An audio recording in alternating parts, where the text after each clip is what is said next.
Hey everyone, tonight I am with Jade May and we are going to talk all access pass into her book Tempted by Eden, which is a enemies to lovers second chance office romance. And this is a broody billionaire to end all billionaires.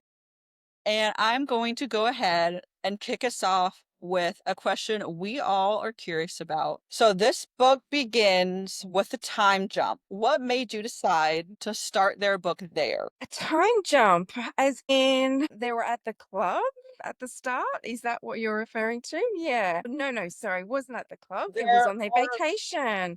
yeah, Totally forgot about the that. club bar at vacation, and then you get chapter two, and it's like 5 years later. That's right. I'm so sorry. I completely forgot already about that opening chapter because what had happened was I wrote this book a couple years ago, and then I ended up getting my rights back from the publisher, so I rewrote it. So that's why I completely forgot that I had added that new chapter at the start. I just wanted to start their journey basically when they first met, and I knew that I didn't want the entire story to take place in that timeline. So yeah, it was kind of like a great little introduction, cute meet of them hooking up in a bar and then meeting up again 5 years later. And so this book has a trope. I don't want to give too much away, but it's kind of a point of contention between her and him because he doesn't know what it is at first. What made you decide to throw in that trope in it? I don't want to give too much away because it's a shock if you read the book when you first find out what it is. Yeah, and I purposely didn't include it in my marketing because I wanted it to be a plot twist. And I always wanted to write this plot twist. So it was always in my head from the get-go. And I kind of wrote my story around this surprise, this plot twist. So I understand like people love certain troops and hate certain troops, but I just wanted to surprise people. I just wanted to push the boundaries of tropes and what people expect. I just wanted to surprise them and throw them off, basically. So I enjoyed it. I'm a big fan of that trope and I enjoyed the twist, but I also enjoyed we kind of get a mini twist at the end when everything comes to light. And reactions were not how you would expect it to go, but fit who they were as people at that point in their story so well. So I just wanted to say that.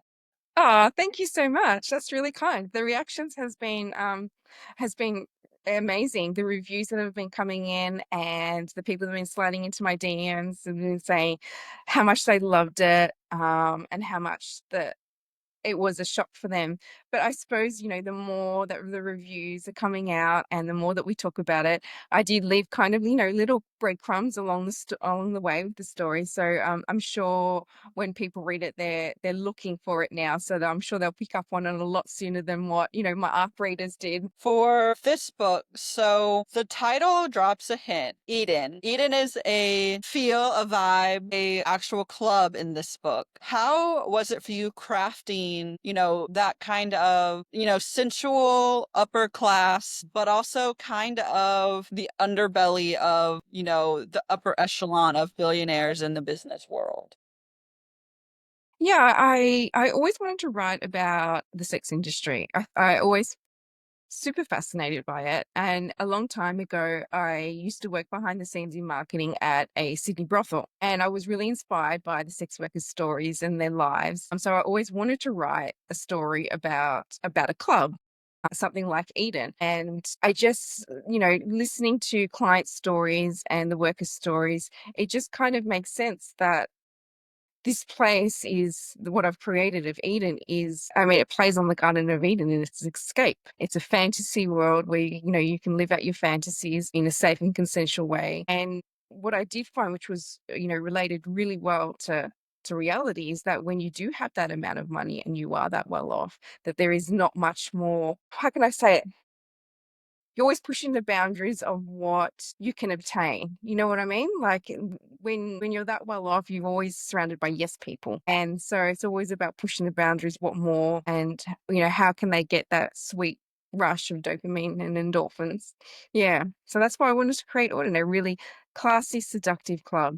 And I use Eden throughout. all the books coming out as kind of like a launch pad for the characters to go on their journey. So yes, Eden plays a big part of it, but it is more about a launch pad into these individual characters' stories. How was balancing, the two sides of the characters? Because they meet, if you talk from a standpoint of present time, they meet in Eden, and then of course they meet later on when she's hired by the above board company. And they're very two different sides of two fiery and intense characters in the story. So how did you kind of like balance that alter egoism without making it too complicated for the readers? Yeah, they're both very, very strong characters. Both Cora and both James have got um, probably dominant in a way. I know that she can be submissive at times when it comes to, sex and in the bedroom, but it was, both of them are very strong. They both got the best interests of heart for doing what they think is right. And so they're both hard-headed that way and very stubborn, but making sure that they both have amazing chemistry and that you can feel that raw chemistry on the page when you read it, that they can't keep their hands off each other. How, at least, okay, so for James's part, he's not happy when he comes face to face with her in real life. How did you balance the, alpha hole, boss, billionaire, broody and stoic character, but also not cross the line where we didn't want to, absolutely hate him while we read his character? Yeah, I kind of related really well to James when I was writing him. I felt like I had to put that healthy sense of skepticism when he first meets Cora at work. I think when you're that well off and you're running a business and you meet someone that you're not supposed to meet in your work life, creating that healthy bit of skepticism, but not crossing the line where readers absolutely hate him. So, skepticism because it's reality. You got he's dominant, but at the same time adding in that element of he's intrigued by her. He wants to get to know her. He's starting to have feelings for her. So it's a balancing basically those three things. And so he doesn't remember at first when they originally met. I think I'm trying to remember exactly when everything starts to click for him. But at the beginning, he doesn't recall, the 5 years in the past where we open the new version up on. But there's things that she accidentally says or calls him. She calls him Jonathan at one point, and he has that like flash of how does she know to call me that? How, as an author, how did you like including those like tidbits and Easter eggs for us to find as readers? That is so much fun to write. I absolutely love that. It's like the best part of writing is dropping those little hints and those little Easter eggs because you don't want to get to the end and just drop a huge surprise or twist on your readers. It needs to make sense. There needs to be consistency throughout the book. You can't just drop something like them and because readers won't believe it. I mean, it has to be little nuggets throughout the whole way. And that was super fun to include. I love doing that. I love keeping people on their toes. As far as the bigger twist that comes later on with, I don't want to word it as the consequences of their first time meeting, but that's the only way I can word it without exactly saying what it is. How did you know how James was going to react when everything came to head? And did it change from what you first thought would happen to what actually happened when you got to that point? Yeah, I really connected with James because I wouldn't do what he did because what he did was really messed up, but I understood his anger, I understood his grief, his sadness. I understood it, and that made it easier to write because I think that would what it would be like in reality. His whole life has just changed. So it it was really interesting and fun to write his character and to write out his emotions at that point in the book. And a lot of people have said, "Oh, I would never forgive James. No way. I'll never forgive what he did, never get over it." And that all really just comes down to the individual really. I mean, I could have drawn out his groveling a lot more, but, I like to keep I feel like contemporary romance, spicy romance should be between, 70 to 80,000 words. I mean, I could have dragged it out to 100,000 words, but I think at that point it would have got a little bit boring and a little bit monotonous. So I kept his groveling, to the right amount, I hope. But there are a lot of people that are saying, no way, I'll never forgive him. With a character like James, it's hard because if you had made it longer, I don't see him as someone who would have groveled for an extended period of time anyway, because Yeah. that's not who he is. So Yeah. it was kind of a balancing act on your part too of, you have to do something because what he did wasn't right, but you also have to stay true to who he is. So we're not just like, and where did this second ego alter, side come that we haven't seen yet? Yeah. Yeah, absolutely. It's got to get that right balance of enough, but not too much. And so this is book one, but they're interconnected standalones going forward, right? So we'll still see Cora and James as we go through, correct? Or will it be That's right.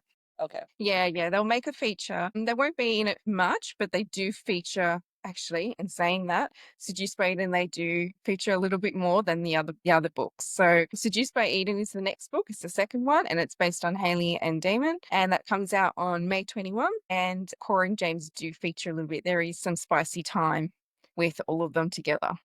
So, just a word of warning, Seduced by Eden is a lot more erotic and spicier than the first book. And that's primarily driven by the characters because it's driven by Haley and by Damon and what they both want. So, whereas the third book that I'm writing at the moment, I'm already 20,000 words in and there's no spice yet. So it really depends on the characters. So I feel like Tempted Bait in the first one is kind of like mid spice, the second one's high spice, and the third one is at the moment is still low spice. So it really just depends on the characters and their stories and where they take me. And so, since we'll get a little bit more of Cora and James, that'll give everyone who's still kind of on the I don't know if I can forgive him a little bit more time to see how everything panned out post Tempted by Eden. I mean, would I forgive him if it was me? Probably not. Can I end the book? Yeah. Exactly, exactly. I mean, it's not real life, and I can't remember what was the timeline. Was it 6 months of groveling? I can't remember. Would I have taken longer? Probably in real life, probably longer than 6 months. But once again, it's not real life. It's fun. It's escapism. And on the other end, Cora has her own faults as well.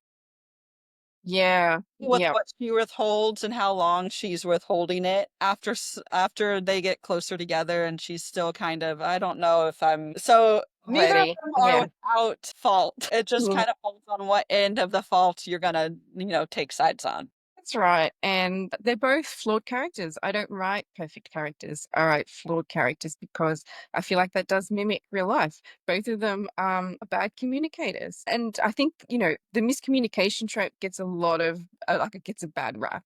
You know, people hate it, but I actually don't mind it. I feel like it's real life. We're all really poor communicators. If we were better at communicating, there would be a lot less drama in our lives. I know personally for me it would have. I would have solved a lot of problems if I was a better communicator in my friendships and my family.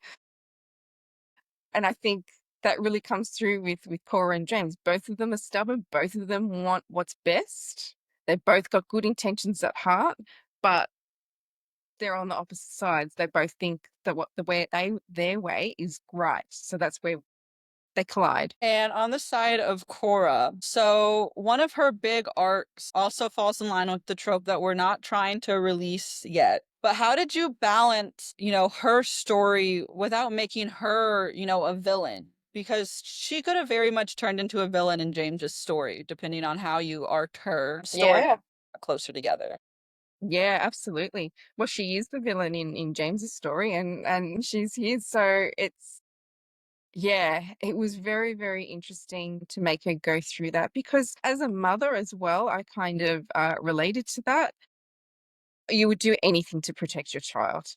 And even if that completely messes up your romantic relationship, I mean, you don't want to say something too soon that can jeopardize your romantic relationship, but at the same time, walking that fine balance of Do you tell someone too soon or it's too late? How do you pick the perfect time? And Cora's fiery herself. So not only does she have that personal line of, a tightrope she's walking, but you creating her story also had to do the balance of, I want to make her independent and stand on her own 2 feet. But, you don't want her to come across as, in lack of a better term, bitchy.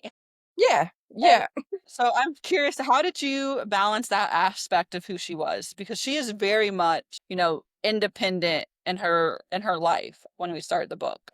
Yeah. I definitely put myself in certain aspects of my personality into Cora, where, I don't want to write weak characters. I like writing strong characters. And I did put myself a little bit into Cora. She is strong, she's independent, she's smart, she's sassy, she's stubborn, which comes from me. I'm stubborn as well. So it was interesting finding that balance between who she is and her personality, but also that softer side you get to see with her relationship with her family, with her dad, and also that softer side with James, because they have such a great sexual chemistry as well. So you get to see her submissive side come out, and she goes basically a sexual revolution for herself. She gets back in touch with her femininity and her sexuality by working through Eden and starting a relationship with James. And so this next one is, more fun, more about the romance itself. This is an office romance, and there's a fine line you have to balance an office romance with,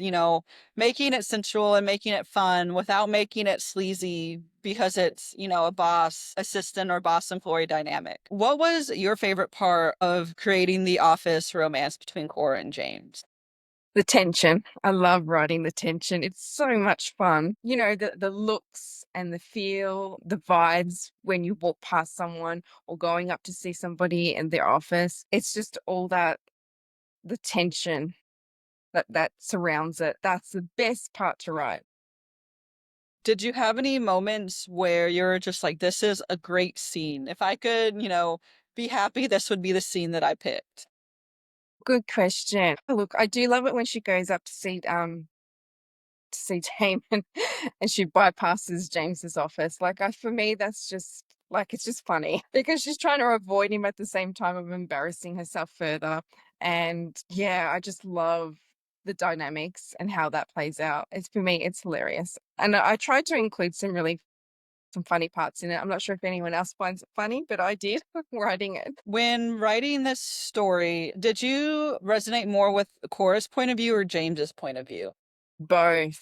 Like, I feel like the answer that I should give is chorus because I wrote a bit of my personality into her. But like I said before, I really connected with James's anger and his skepticism and his grief and his sadness. Like I really connected with those big emotions because he undoubtedly went through a lot. Like I said, his life got changed towards the end of the book. So yeah, he had a lot of baggage and trauma that was weighing him down, that was producing these big emotions. Would you say that someone's able to kind of pick up at any point in each book, or should we start with Tempted by Eden as book one? Look, they have been done in a way that you could pick it up. Like you could pick up Seduced by Eden and read it and it would be fine. You would completely understand it. There's enough explanation of what Eden is, although Haley is not at Eden a lot. So in her story. So you could, but to get the full scope of it, you'd probably want to start with Tempted by Eden. But it's definitely possible to read them as standalones. Do you have a favorite couple or storyline that you're excited to get into now that book one's been out? Yeah, if I had to choose between book one and book two, I would choose book two. Like, I really loved Haley's personality and Damon's, like, because it's so far different from me, from how I wrote Cora. Like, Haley is very empowered and she's sexually liberated. So that's why it's spicier than the first one. So I really enjoyed her confidence. I'm writing book three at the moment, which is Best Friend rock star romance, and I'm like 20,000 words in, but then I just got suddenly inspired to start writing book four. I had a great idea for book four. So I've kind of put book three on hold and I'm writing book four at the moment. So that couple is my favorite so far. So it's exciting. have some plans to in the works that we'll be excited for. Yeah. For your readers, I know you're based in Australia. Are there any signings or events that you'll be attending that someone can go and meet you in person at? Yes, so unfortunately, it's all in Australia. No US signings just yet. So I've got Cairns coming up in March, also one in Sydney in March, and then later in the year, September in Brisbane and October in Melbourne. So I've got a few lined up this year, which is great. And I just did one in Adelaide in January. So that's exciting. But hopefully one day I can be invited to a US signing. Fingers crossed. One day. Hopefully, we do see you in the US at a signing, or hopefully, some of our US readers can venture out to Australia. I know you guys have a plethora of events that I've been wanting to go to that will be on my bucket list probably for ages. Yeah. Or release schedule. Are we expecting the rest of this series to come out this year? Book 2, Seduced by Eden, is May 21. Book 3, I'm not sure yet. I'm a really slow writer. So yeah, I'm not the type of author that pushes out 4 books a year. I take my time. Not only am I a slow writer, but I like to go through the process. Once I finish writing a first draft, I like to step away from it. I don't like to edit straight away. I need a bit of a break so I can come back to it with fresh eyes. And then I go through a self-edit process, and then it goes to a developmental edit, and then a line and copy edit, and then proofreading. So it is a bit of a journey, and it does take time to go through that. I'm not an author that just writes and then pushes something out. Like, I really want to polish it and make sure it's the best possible version for my readers, because I would be any author is horrified when if there's inconsistencies or spelling errors or anything like that. I take my time and making sure that it's the best possible version for you. So maybe book 3 by the end of the year or at the start of next year. But definitely Tempted by Eden is out now, and Seduced by Eden is May 21. For Seduced by Eden, I have a couple more questions. And this is more about James himself and who he is within his company. How do you pull, not necessarily experience, but kind of like your research and developmental phase when you sit down to, write a billionaire CEO boss type character? How do you create him in a way that makes you feel like this actually could be a character that you could see running a company? Yeah, it just comes from personal experience of the people that I've met in my own life, and their kind of personalities. I like to make sure that my characters are different in each book, so you're not feel like you're reading the same character but just in a different circumstance or a different trope. So I make sure that I plan out their personalities before I get started. Damon is obviously a co-CEO with James, but he's very different. He's not as broody or as dark as James. He's more lighthearted, although still very domineering. But he's not an alpha hole like what James is. He's a little bit more relaxed. So you get a different kind of dynamic between him and Haley. As far as your writing process goes, are you more of a plotter or a pantser? Oh, both. I do plot out the main points of the story and of the plot and of the characters. But when I start writing, I do have that flexibility of being a pantser to see where the characters take me. Because something might come up that I wasn't expecting, wasn't planning for, but I go with the flow. Would you say there was any big shocks when you were writing Tempted by Eden that you're like, I could have never seen, here's he coming, but it fits now that it came? Another good question. I think how everything kind of wrapped up nicely, and the fact that I put these little Easter eggs or little crumbs throughout the story. I felt like every time I wrote something in to be a breadcrumb, I thought, oh God, this is good. This is just enough without being too obvious, and to let readers know what's going on if they were going to jump on that. So that was kind of fun. Yeah. And as we kind of get ready to tune out, I have a few questions I love to ask every author because I love to get insight. And the first one is, was there ever like a book or an author that you read when you were younger or before you started your journey to becoming an author that really cemented that this is what you wanted to do for your career? Well, I grew up reading fantasy. So anything with vampires, dragons, werewolves, fae, anything fantasy related, I absolutely loved it. It was my escapism. So any of those books was basically my reality. So I was quite sick when I was younger, so I spent a lot of time in hospital. So reading was really my escapism out of that four walls of my hospital room. So as I got older, my preferences kind of shifted from fantasy to romance.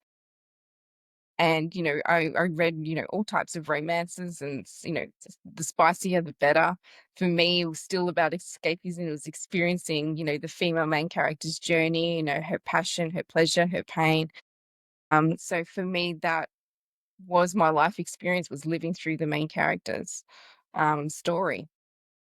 So that kind of inspired me to become a writer, because I got to the point where during COVID, I was like, you know what? I absolutely still love to read, and it saved me as an adolescent and in my early 20s. So I want to do that. I want to write and I want to give back and I want to provide that escapism for somebody else. And so, on the same vein, what do you like to read now that you're writing? Do you kind of gravitate towards things that you're not writing, or can you just kind Yes. of pick up what you read? No, absolutely. I do not read what I write. I stay away from it and I only pick up a book that is similar to mine after I finish writing. So I still read fantasy. I actually just finished Onyx Storm last night, so that was good. God, it was such a good book. I need more. I don't want to wait another 2 years. Uh, I do know how it ends, but I'm reading it slower because I know I have so much time. As far as reading goes, are there any upcoming books you're excited to get your hands on? well, to be honest, my stack on my bedside table, I've got to get through that first. My to be read pile is massive. So I not any upcoming books because I really like to get through what I've currently got. What's on my bedside table? I think Katie Roberts' book, L.J. Shen book. Oh, So is it yeah. Really Madly Deeply? Yes, that Yes, one. that one's Yes. great. I love Is her. it? Okay, good. If you could pick a trope or subgenre that you haven't done yet that you would be excited to do as an author, what would you do?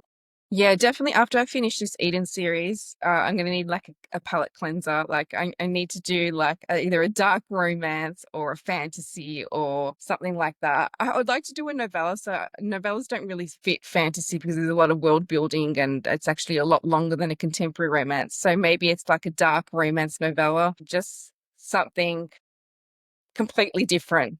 I think I need to write after I finish Eden. So we'll see before I start on my next series. It would be like a standalone, but yeah, I need to do something different. I'm like that. I need to write something out of the norm, out of my genre. Going forward from Tempted by Eden, what are you looking forward to most, either as a writer in 2025 or seeing reactions from your readers this year? What am I looking for? Oh, yeah, the reactions and the reviews. I mean, I love it when I get tagged in videos and readers are just like sobbing. Like this book is really quite emotional and it pulls on the heartstrings. And I've had a lot of people saying, wow, like you didn't have to go that hard. Like I am wrecked. I am just bawling my eyes out. I'm so emotional. So for me to be able to elicit that type of emotion and that strong emotion, that makes me happy. As an author, that makes me super, super happy. I love that I can get that reaction from readers. So that's what I'm looking forward to. I hope that I can get that sort of response for Seduced by Eden in the next book. I can say it tugged on my heartstrings. It's Yes, I got a very question for hard. you. Did you like it? I What was your did. favorite part?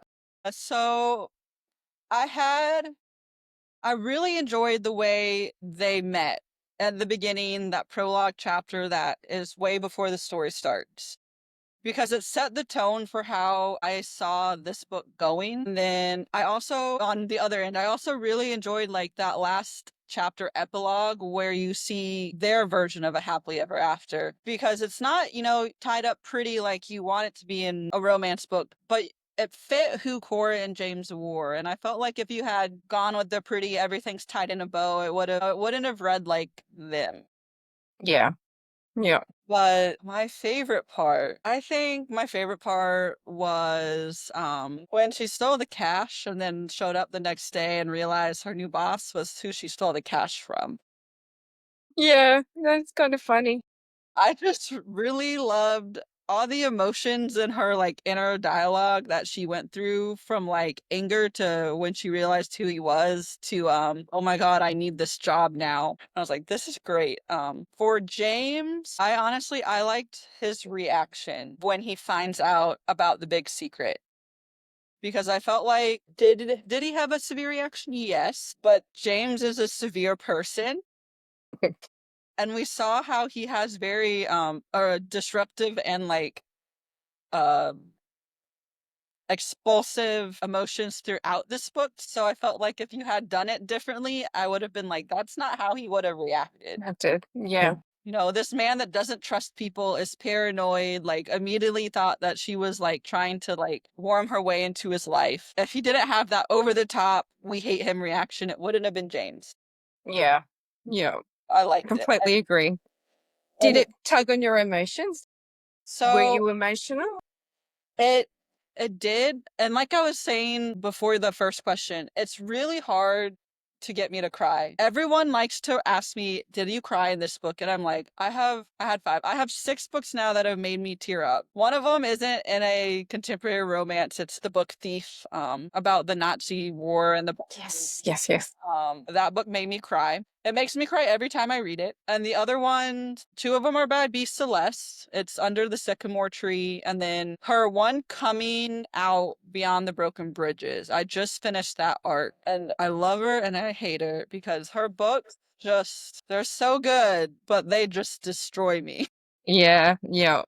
And Beyond the Beyond the Broken Bridges destroyed me. I knew going in, like I knew how it was going to play out, and I did it to myself. And I'm not sorry I did it, but I did it to myself. The others, I can't remember. The other one's a race car romance. I think it's a Sheridan Ann book, or maybe it's like Driven or Drive or something. But the guy dies in the book. So it's kind of like one of those split ones where the first part is her and him, and Yeah. then learn in part two, it's like her, the kid, and the brother. So that one made me cry because I really liked the main guy that doesn't make it through the whole book. My last one always makes people laugh, but I mean, I want to get the scene right. So my last one is Harry Potter. Okay. And it's not the scene you're thinking of. It's when Snape dies in Harry Potter. It's not Dumbledore or the elf Dobby. It's Snape. And it was funny because when I first read it, it didn't make me cry. And then I watched the movie and I read it again and it made me cry because now I had what these characters looked like in my head. Yeah. It's really hard to get me to actually cry. And most of the time it's because they've all been real life situations Mm. like the spouse passing away or and B Celeste it's chronic illness and it's like a terminal illness and that just I'm in the It's like a medical trigger field for you. so Yeah. it's closer to home because it's something Yeah. I'm exposed to and when it's bright it just I mean I love to read it. Can I read them back to back? No, I have to have chunks of time in between. But I will always go back to those books and then I will always question my sanity of why I chose to go back. But yeah, but this one did. There's definitely parts where I was like, "Ooh, that one's good." One of But mine was sorry, go the on. banter. Another one was just the anticipation of when James was gonna find out the big secret because I was like, "Ooh," it was like a car wreck that I didn't want to look away from, but I knew it wasn't gonna be good. Yeah. Uh, oh, this is not gonna go the way I want it to go. But I also enjoyed the dynamic with like her father and he's kind of plucky. He's very much like, I'm okay, go do your own thing. And then he's kind of like, you're young, go have fun. But like not Yeah. too fun. Yeah. But yeah. Yeah, I loved writing the scenes between her and her dad. I thought it was very sweet.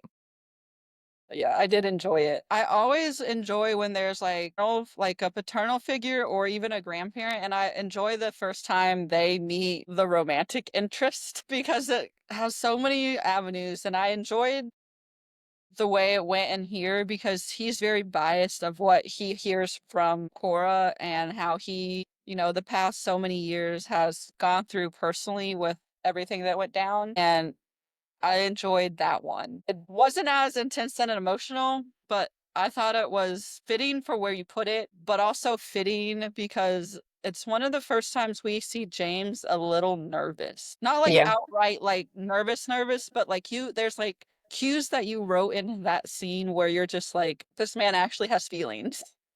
yeah, Um, yeah. And he's just really good at hiding them and putting up a wall. Yeah, hiding behind that wall. Well, I'm glad that you enjoyed it. So thank you very much. Thank you. And thank you for joining me on here. I enjoyed chatting with you and getting to see, some insight into maybe what's coming and to how you wrote James and Cora's story. If you ever want to join me again, I'm always here. Casey's great, so you can always reach out to her. I would love to have you Amazing. back on. Or if we can ever get Instagram lives to work again, we can do that. But I hope you have a wonderful afternoon over there in Australia. I know it's a little earlier in the day for you, so you still have some sunlight left. Yeah. Thank you. Thank you so much for having me. I really, really appreciate it. Thank you. Have a good weekend. You too. Bye.